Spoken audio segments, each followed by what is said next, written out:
15 тең 64 болады. 2 минус плюсқа айналып кетіп. Және де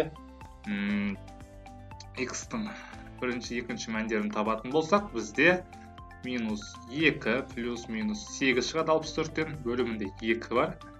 Мұнда минус 5 және де 8 сол кезде 3 шығады екен екіншісі.